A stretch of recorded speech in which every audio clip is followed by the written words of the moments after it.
So in the previous chapter, we've been using the Setup Tracking Scene button to do everything for us, to create the render layers, to set up the composite and all that stuff. So now I want to show you how to do that from scratch. So I have my objects here and these cubes and the camera and everything is ready to go. But of course, if I now hit render, what you see is just this. So you don't have the footage in the background.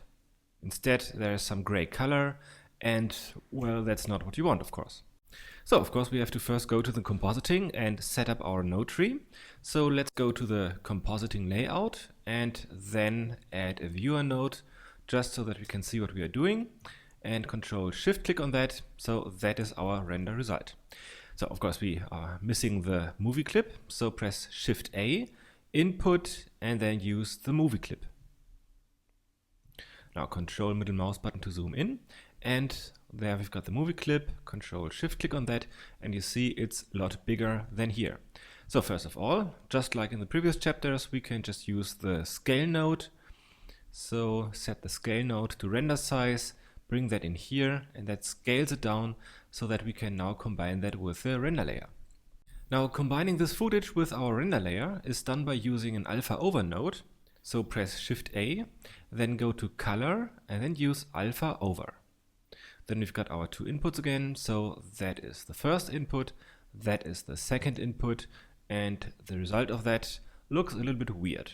So the background is again much brighter than before, and that is simply because we didn't use Convert Pre-Multiply yet. So when you make that bigger, then you see you can enable this checkbox, Convert Pre-Multiply, and that fixes this issue. But it also gives you a new problem, and that is if you zoom in with Alt-V, then you can see that here is a little, really a very tiny dark outline around these text objects. And that is because of a problem with oversampling and this pre-multiplication. Maybe let's first have a look at what pre-multiplication is. So Convert Pre-Multiply means that the colors of your image, so all that, is being multiplied with the alpha channel. And the alpha channel looks like that. So everything that is opaque is white and everything that would be transparent is black. But here in this area, because of the oversampling, you have some semi-transparent areas. And that is what is causing the problem. But anyway, let's see how we can pre-multiply that. Maybe let me first cut all this with Control left mouse button, and then create a new mix node, and then bring the image in the first input and the alpha in the second input. Now if you look at that, that of course is just the alpha channel, but now if you change the mix node from mix to multiply, then you have this black color in the background, but still you can see the foreground objects.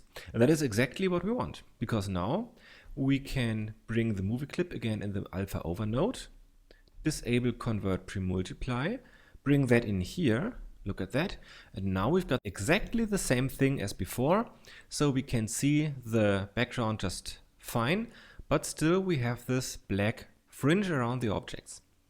And that is because of the oversampling, as I've already mentioned. So using the multiply node is exactly the same thing as using this button here, Convert Pre-Multiply. So using that button is just a little bit easier than setting up this node. By the way, there's another way of doing the pre-multiplication. So Control X to erase this node, and instead go to Converter and then use Alpha Convert. And you can see here key to premul, and that is exactly the same thing as pre-multiplying by hand or using that button. So when I bring that in here, again, we will have the same result as before. So the image is being multiplied with the alpha channel. And we're doing all this stuff just because we want to get rid of this gray color here. So we want to have a black color in the background and then just alpha overing that over our footage so that we don't get this white color. So this gray color that you can see here is actually the Blender sky or the background.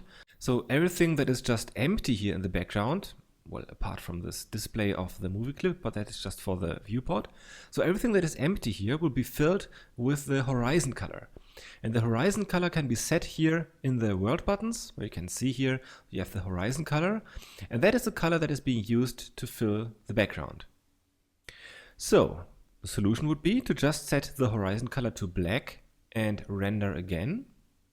So now we already have this black color in the background, and when you look at this, everything looks fine, and even this looks okay, so we don't have this dark outline. But why does that work? Well, that is, as I've mentioned, because of the oversampling. So without oversampling, you could use also a pink horizon color if you wanted to, and you would still get no problems. So if I press F12 now, then the background color will be pink, like so.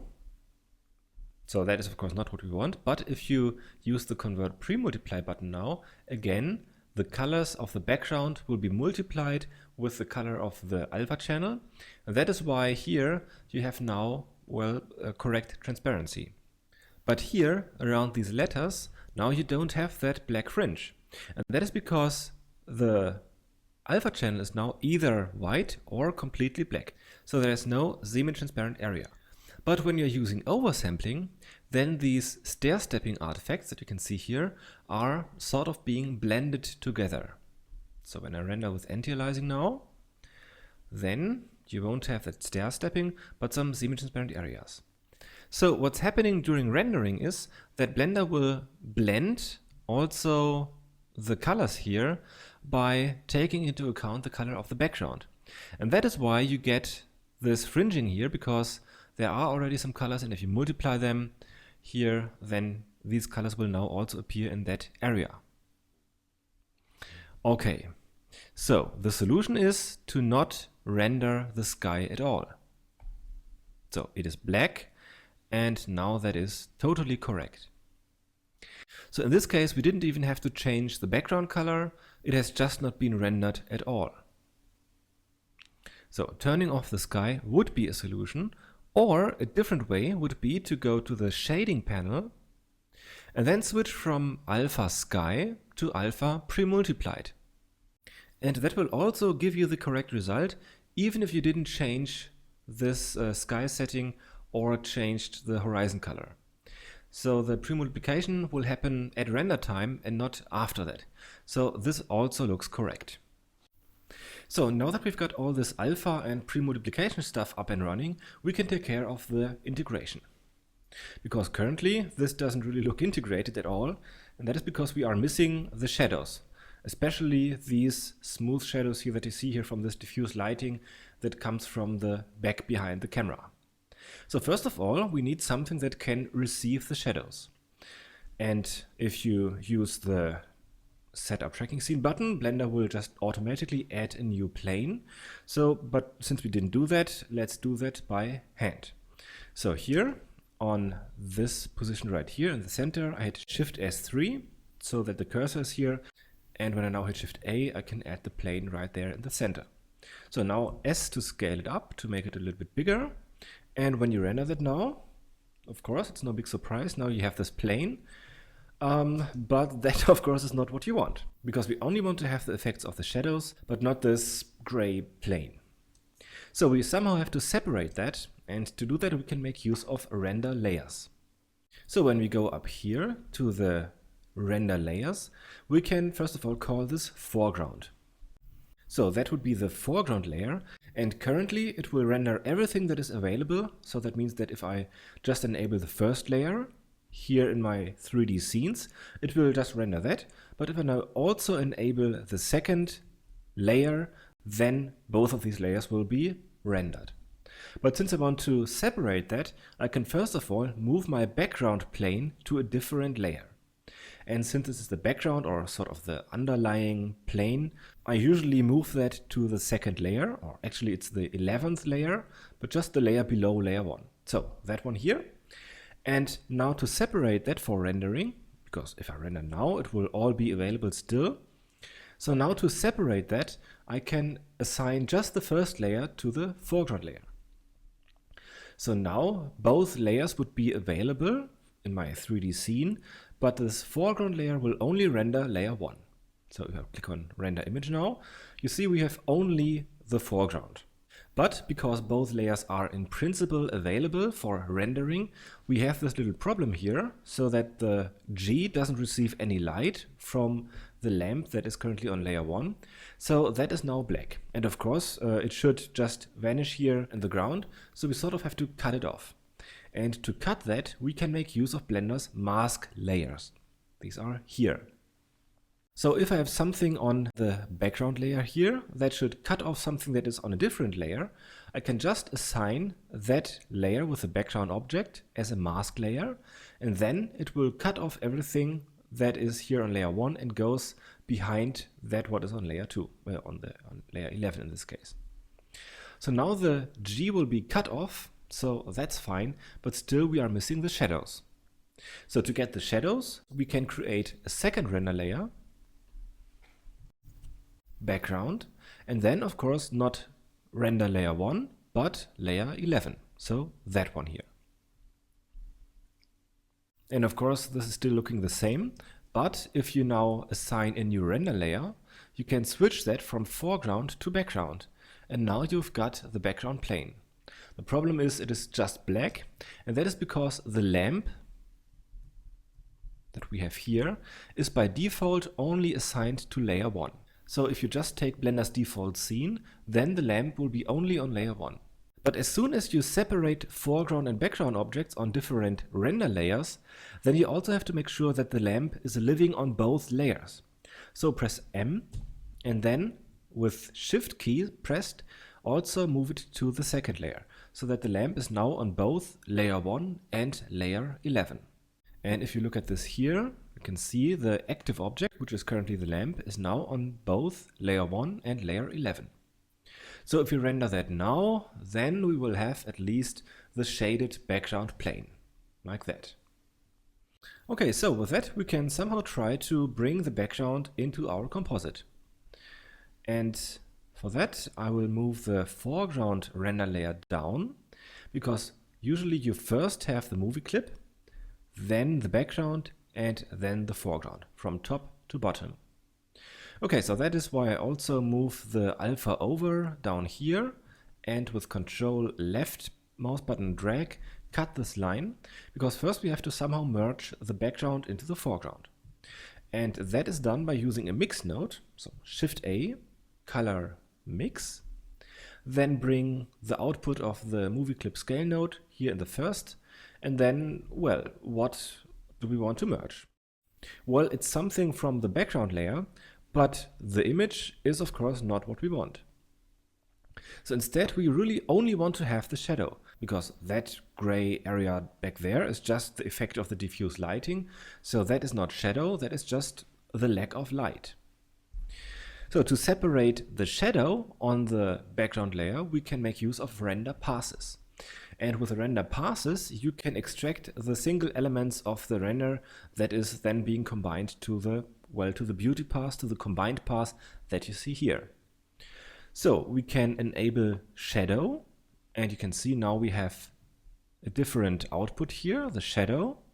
And of course, to have the effect of that, we first have to render. So F12.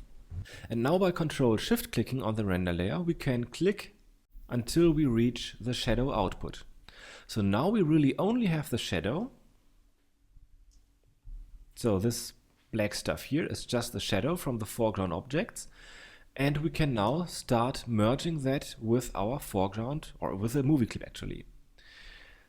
But if I Control Shift click on that, you still see, of course, that. So let's not use the image. Let's use the shadow pass, like so. But because it is set to mix, we will now just see the shadow pass, which is of course wrong. So somehow we have to use a different blend mode. And the blend mode that I want to use is multiply, because with multiply, only the dark areas of the image will have an impact, but everything that is white will have zero impact. Because if you multiply something that is white, it will have no effect at all. But if you multiply something that is black, or at least somehow darker, it will just darken the underlying image. And that is because these colors can be also just translated into single values. So if you look at the HSV, hue saturation value, you can use the V, the value or the brightness slider, to just control the brightness. And if you set it to 1, then the value will be 1. And if you multiply any value with 1, it will be just the same value. So if you have, for example, here something that is, I don't know, pink, like 50% pink, and you multiply that with 1, then it will not change at all. So you would have here, for example, the value of 0.3 multiplied by 1, it will still be 0.3. But as soon as you multiply it with, for example, 0, it will then be 0, because 0.3 multiplied with 0 will be just 0. So that is kind of pixel math that you are doing here. So that is why multiplying a black and white image with anything else will have an impact, so that only the dark areas influence the underlying image. So, and that is why we get this effect, because the shadow path is black in the background where you have nothing in the 3D viewport. So if I look at that here, apart from the background image, of course, you have nothing here in the background. That is just empty. And anything that is just empty will be rendered as black. So we first have to somehow fill this up with white color, and luckily we have the information about something that is there and something that is not there in the alpha channel. So here you have the information: white will be fully opaque and black will be fully transparent. And we can make use of that by inverting the alpha path, by using the invert node, and then bring the alpha into the image input here. And when you look at that, that is now just inverted. And now we can add this inverted alpha path to the shadow path output, because here is white, and that is exactly what we need here for the shadow path. So to add that, we use, of course, a mix node, and in fact we are also setting it to add. Because when you add something, only bright areas will have an impact, but when you add something that is black, so that would mean 0, to anything else, it will still be the original value. Because again, when you look at that, if that would be 50% gray, then you have here the value 0.5, and when you add 1 to that, then the result will be 1.5.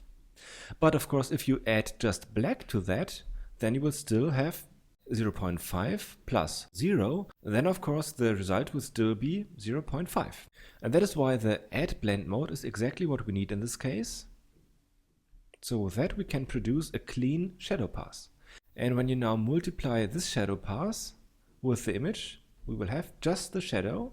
So now that is our prepared, let's say, background image here, and we can alpha over that.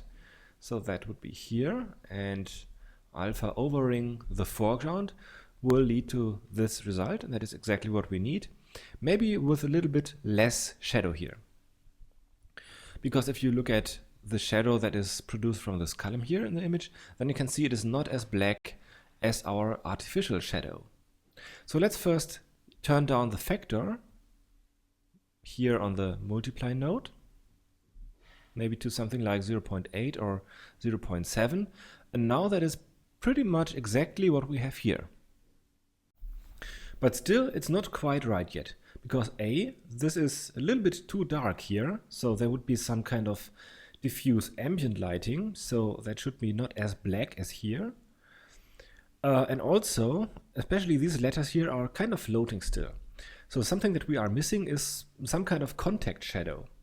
And this contact shadow is best produced with ambient occlusion.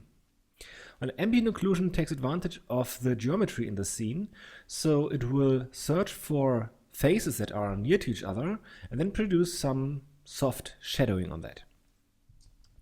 And to enable ambient occlusion in Blender Internal, so that render engine here, you can go to the World buttons, and maybe let me first turn that down to something dark. So here you can enable ambient occlusion, but then make sure that you don't use add, set it to multiply, because add would add some brightness to it, just like the add mode over here. But instead we want to use some contact shadow, and shadow is always something that is a little bit darker. So switch that from add to multiply. Okay, now before I render that, I also want to enable environment lighting. Environment lighting with this setting, so energy 1 and set to white, would be exactly the same thing as if you would use add for ambient occlusion. So environment lighting uses the same technique, so it uses ray tracing to find out where objects are near to each other, and in these areas then produce shadow, or in the case of environment lighting, it will produce less light. And that would then allow us to make these faces a little bit brighter without even having to add more lamps to it. And something that always works quite good is when you set the energy to 0.1. And then also don't forget to set this back to multiply. All right. Now if I render that, you can see quite a change, and that is not what I wanted, because now everything is just kind of gray and doesn't look really that good. And the reason for that is that currently in the gather method, which describes how the ambient occlusion is working, we have a distance value of 10. And that means that within a distance of 10 Blender units, that then objects would influence each other. Now in this case, I only want to have some subtle contact shadowing here between these corners here, and therefore I want to set it to something like 1 or 0.5. And when I render that, now it is not as dark and gray anymore. Still, I think it could be even less, so maybe 0.3. Yep, and now that is much better. So now this shadowing area is more just there on the corner where the object hits the ground. So we've got some kind of environment lighting. Maybe it could be a little bit more. Maybe let's use 0.2. So we've got that here on our faces, so they are not as dark anymore. Now they are even brighter, which in this case looks a little bit better, I think. But something that we are still missing is the contact shadow on the floor. And of course we are, because the only thing that we are using from our background layer is actually the shadow path. And the shadow path doesn't contain the ambient occlusion. And for that we have to go back to our render layers, and then here in the background enable also ambient occlusion. So now we've got this additional output here, so let's quickly render that again. And now we can make use of the ambient occlusion here, which is a really subtle contact shadow. So it's not really pointing in any direction, it's just there that around these objects, where the objects hit the ground, it is a little bit darker. And since we are also having this problem with the black area here in the ambient occlusion, I want to just duplicate this add node, and I want to duplicate it by keeping this link intact, just to make it a little bit more easy to work with that. So Control-Shift-D to duplicate instead of just Shift-D, and that will keep these links. So now all we have to do is to replace the input here of the shadow. So bring that in here. Now we've got a clean ambient occlusion path, and we can first, before we multiply that over our footage, we can first combine both of these. So just duplicate this multiply node, bring that down here, and then multiply the shadow over the ambient occlusion. And the reason why I'm doing it in this way is that mostly I want to have more effect of the ambient occlusion than shadow. So if I multiply the shadow on top of the ambient occlusion, then I can control this multiplication with that factor. So here in this output I have just 70% shadow but 100% ambient occlusion, and when I multiply that now on top of the movie clip, I then can set the factor back up to 1 and will still have just 70% of the shadow but 100% of the ambient occlusion. And if the ambient occlusion is now too extreme, I can lower both of these. Alright, and now these letters are not floating anymore, or actually you can see that they are in fact floating, because there seems to be some kind of gap between the letters and the ground plane. So now the ambient occlusion helps us actually to see that we have some kind of problem of the placement. So these are a little bit too high, so just move them down like so, and then re-render. And now they are really sitting there on the ground. Okay, And now that this is working, we can use that with alpha over, but maybe adjust the colors because everything is here kind of reddish. So if we add some reddish tint here to our foreground layer, maybe that would integrate a little bit better. So just drag the RGB curves inside here, go to the red channel and just slightly turn that up. Just here in the middle, just add a little bit of reddish tint to that and maybe make it darker as well, like so. Okay. The only thing that we are missing here, of course, is the undistortion. So before we continue, we can just go ahead and go to Distort, Movie Distortion, just drag it inside here. And now it will fit better to the actual distortion. And lastly, I want to add some vector blur. And the reason for that is that if you have a look at the footage, then at some point, especially where there's some shaking, for example here, you look at that, it really gets quite blurry.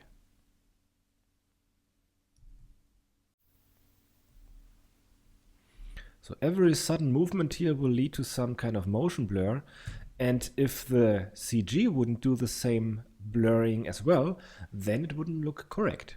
So if you render now on frame 189, then you have a kind of blurry image here, but the text is totally sharp. And that, of course, destroys the illusion of the integration here. And to fix that, we can go to the foreground layer, to the render layer, and enable vector. And vector will add another path here in the foreground render layer. And that path, which is now called the speed path, can be used to create motion blur by using a filter. So hit Shift A, go to Filter, and then use Vector Blur. Bring that in here, and the vector blur needs three inputs. It needs the Z, the depth information, and also the speed, and of course the image as well. And if I render that again, then my CG is also kind of blurred, maybe a little bit too much. That's why I want to change that to maybe 75%, like so. And I think that now it integrates much better than before. So let's try a test render with 100%. So here in dimensions, just turn it up. And apart from the lack of textures and lighting, that is already quite good, especially in terms of blur. Maybe the ambient occlusion could be a little bit stronger. So here, just try to set the factor to 1. And yeah, I think that is better. Alright, so now let's render that and see how that looks like.